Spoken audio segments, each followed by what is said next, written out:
एक गांव में दो मित्र नकुल और सोहन रहते थे। नकुल बहुत धार्मिक था और भगवान को बहुत मानता था, जबकि सोहन बहुत मेहनती थी। एक बार दोनों ने मिलकर 1 बीघा जमीन खरीदी, जिससे वह बहुत फसल उगाकर अपना घर बनाना चाहते थे। सोहन तो खेत में बहुत मेहनत करता, लेकिन नकुल कुछ काम नहीं करता बल्कि मंदिर में जाकर भगवान से अच्छी फसल के लिए प्रार्थना करता था।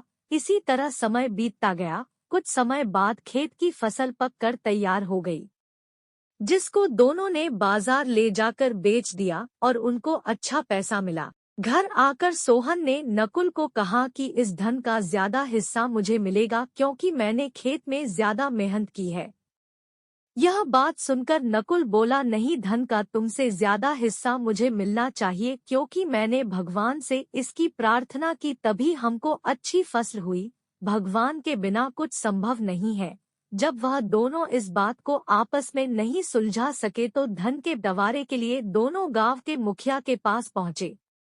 मुखिया ने दोनों की सारी बात सुनकर उन दोनों को एक एक बोरा चावल का दिया, जिसमें कंकड़ मिले हुए थे। मुखिया ने कहा कि कल सुबह तक तुम दोनों को इसमें से चावल और कंकड़ अलग करके लाने हैं, तब मैं निर्णय करूंगा कि इस धन का ज्यादा हिस्सा किसको मिलना चाहिए।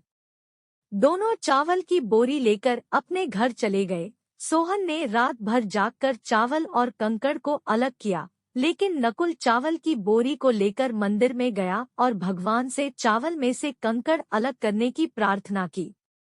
अगले दिन सुबह सोहन जितने चावल और कंकड़ अलग कर सका उसको ले जाकर मुखिया के पास गया, जिसे देखकर मुखिया खुश हुआ। नकुल वैसी की वैसी बोरी को ले जाकर मुखिया के पास गया। मुखिया ने नकुल को कहा कि दिखाओ तुमने कितने चावल साफ किए हैं। नकुल ने कहा कि मुझे भगवान पर पूरा भरोसा है कि सारे चावल साफ हो गए होंगे।